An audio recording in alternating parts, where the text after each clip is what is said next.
how do people in the Manegacha community internalize or cope with or navigate these kinds of oppressions or marginalizations? Sure. Yeah, thanks.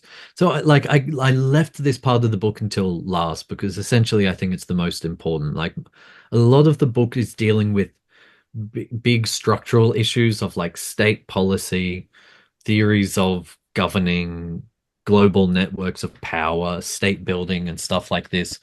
But what really matters is how this manifests in people's day-to-day lives and influences their decisions.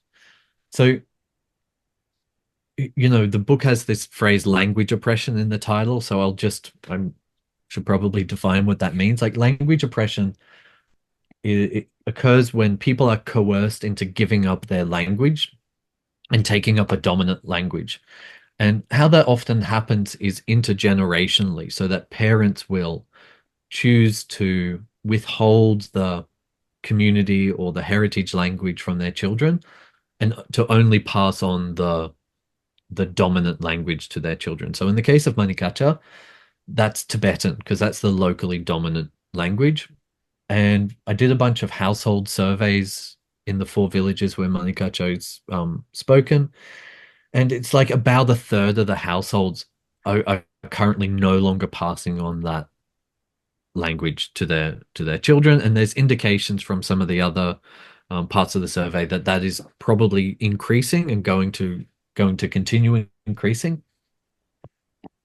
And so the question really is essentially why are people making that choice, right? And so part of the reason why they make that choice is because Tibetan and Mandarin, 𝗱𝗃𝗁 would provide their children with greater opportunities in life, right?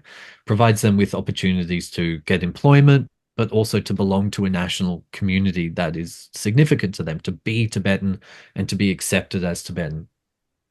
Because currently, to speak Manegacha is to be not really accepted as fully Tibetan by other Tibetans in 𝗱𝗃𝗁. And basically, for Manegacha speakers, the degree of sort of discrimination and disrespect that they face in their day-to-day life is exactly proportional to the amount of time they spend with Tibetan speaking Tibetans, right? So whenever they are around other Tibetans, they're subject to this really fine scale monitoring of their language, waiting for them to, so they would be speaking Tibetan with other Tibetans, but the way that they speak Tibetan is a little bit different. Pronunciation is different, some grammatical differences in the way that they speak, and other Tibetans would be monitoring that constantly, waiting for them to slip up. And when they slip up, they will, maybe just a gentle correction, but it might be a joke, right? You might become the butt of someone's joke, or it might be more serious. It might lead to a conflict, right? Where there's anecdotes that I collected in the story about conflicts between Manegacha speakers and other Tibetans, where they had been insulted and then things had come to blows.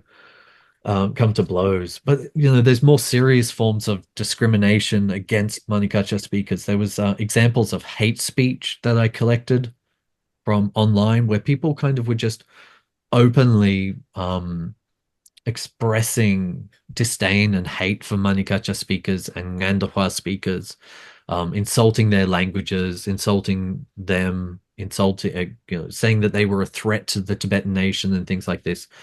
So for Manegacha speakers, it's just a constant grind of daily discrimination and insult and disrespect from other Tibetans. And this is the real direct driver of a lot of the decision making that Manegacha speakers today face. They're not just trying to provide their children with opportunities, they're trying to save them from bad experiences that they've had.